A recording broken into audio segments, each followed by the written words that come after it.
da razoabilidade se pergunta qual é o direito mais relevante no caso concreto. Qual é o direito mais relevante? Difícil, né? Resposta difícil esta. Esta teoria da ponderação foi acolhida na 4ª jornada de Direito Civil do Conselho da Justiça Federal, no enunciado 11. Esses enunciados estão todos publicados no site do Conselho da Justiça Federal e são enunciados de grande valia. Já tivemos a 5ª jornada, vamos para a 6ª, agora em março ou maio, então? Acho que não está totalmente definido ainda. Mas é março ou maio, né? Eu acho que é março. Acho que é março a primeira ideia de data, né? Vamos para a 6ª jornada, né? Então, reúnem-se juristas do mais elevado porte, né? Como o próprio professor Newton de Luca, o professor Manuel, comparecem, né? E vamos aí fazendo os entendimentos das jornadas. Começando por aqui. Direitos da personalidade não se confundem com os direitos fundamentais, como ensina o nosso professor Dr. José de Oliveira Ascensão, quando diz: não há equivalência entre direitos fundamentais e direitos da personalidade. A preocupação da abordagem é diferente. As constituições têm em vista particularmente a posição do indivíduo face ao Estado. Pelo contrário, os direitos da personalidade emanam da personalidade em si, prévias valorativamente a preocupações de estruturação política.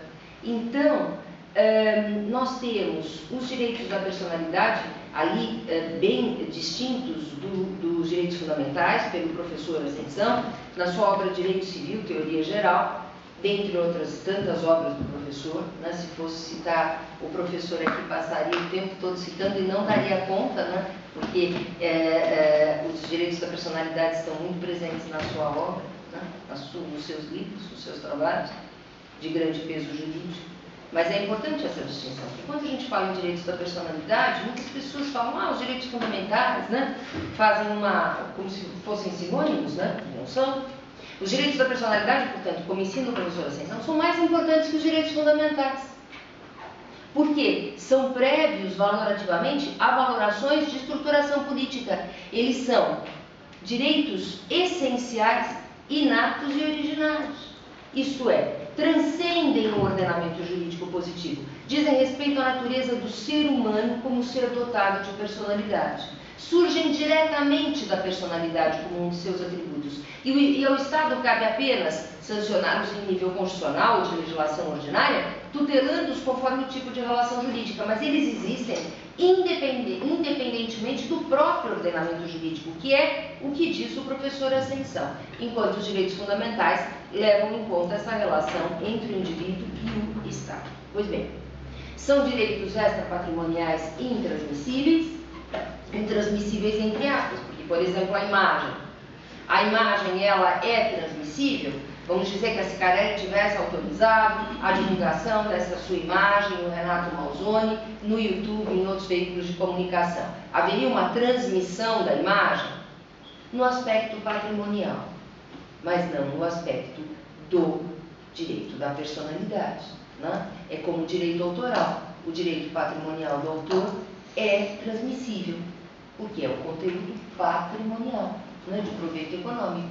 Mas o direito do autor, que como o professor Ascensão disse na sua brilhante aula, o direito pessoal do autor, né, uma expressão muito melhor do que direito moral do autor, não é transmissível, né? Pois bem, direitos vitalícios, e que têm projeções inclusive após a morte, né?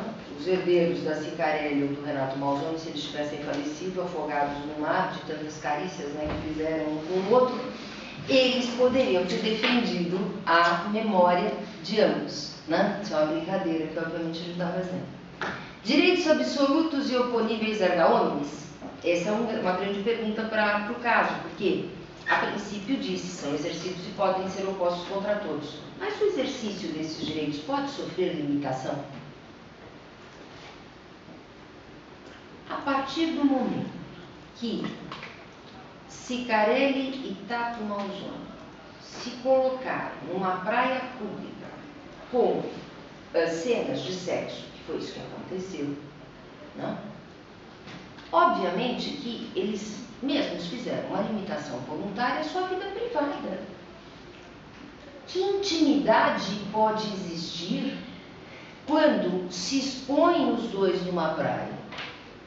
Nenhuma intimidade existe exatamente no resguardo, né? No recesso de um ambiente íntimo, como a própria palavra diz, e não na praia pública. Então vê-se que o exercício pode sofrer limitação, né? Isso nós vamos ver que uma outra jornada de direito civil, já referi uma delas, uma outra jornada de direito civil lá no Brasil fala expressamente nesse sentido, porque o Código Civil fala que os direitos da personalidade não podem sofrer limitação. Essa é a regra do Código Civil brasileiro no artigo 17. Os direitos da personalidade não podem sofrer limitação. E as jornadas de direito civil são muito importantes lá no Brasil por isso, porque interpretam o Código e enfrentam o Código Civil de maneira corajosa, inclusive para contrariar o que diz o próprio Código. A jornada quarta em que existe esse enunciado que nós já vamos dizer sobre essa limitação voluntária, essa possibilidade. Direitos da personalidade, enfim, são o mínimo necessário, sem os quais a personalidade restaria irrealizável. São os direitos sem os quais todos os outros direitos perderiam o interesse para as pessoas. Se esses direitos não existissem, a pessoa não existiria como tal. É o que nos ensina Adriano de Cupes na sua obra clássica e uma tradução portuguesa de excelente nível, feita cá em Portugal. Direito único ou vários direitos, né? Bom, a vida privada então da Cicarelli e do Renato teria sido atingida, né? Essa é a primeira pergunta, né? Eles limitaram voluntariamente a esfera da vida privada? Mas vamos dizer que adotássemos este pensamento, que é de Rabindranath Capelo de Souza, do chamado direito geral da personalidade. O professor Rabindranath, ele aponta os mesmos direitos que nós classicamente falamos: a imagem, a vida privada, a honra, a vida, a integridade física, a integridade psíquica, a liberdade, o nome. Mas ele acrescenta outros: os sentimentos, a inteligência, a vontade, a igualdade, a segurança e o desenvolvimento da personalidade. Senão, o desenvolvimento da personalidade está acolhido expressamente na Constituição da República Portuguesa, né? Mas vamos falar de sentimentos. Então vamos dizer que se adotasse esta tese, né? A Cicarelli e o Tato poderiam dizer: não, nós abrimos mão da vida privada, mas o meu sentimento diz que não quero ver a minha imagem exposta no YouTube. Me sinto mal, não gosto disso, não tenho vontade que a minha imagem fique exposta no YouTube. Então vejam como a tese do professor Rabindranath abre um espaço imenso para as violações, né? Porque afinal de contas, que sentimento é? Qual é o sentimento tutelado? Qual é a vontade tutelada? No caso, a vontade da Cicarelli, que lá se expôs, né? Seria uma vontade tutelável de não ter, né? Simplesmente por isso, sem examinar outros direitos da personalidade, vontade de não se expor na internet, né? É uma tese altamente protetiva dos direitos da personalidade, sem dúvida nenhuma, pela abertura que dá, né? E esse é também um perigo. Ao mesmo tempo, não estou dizendo que acolho, né? Estou colocando realmente como reflexão, mas é altamente protetiva. Diz o professor Rabindranath: sentimento, um direito justo, civilisticamente tutelado de cada um na integridade de sua vida sentimental e a autodeterminação sobre os sentimentos próprios, que exclui as outras pessoas de ilicitamente lesarem os seus sentimentos existentes ou de instilarem sentimentos juridicamente censurados ou ainda de atentarem contra a sua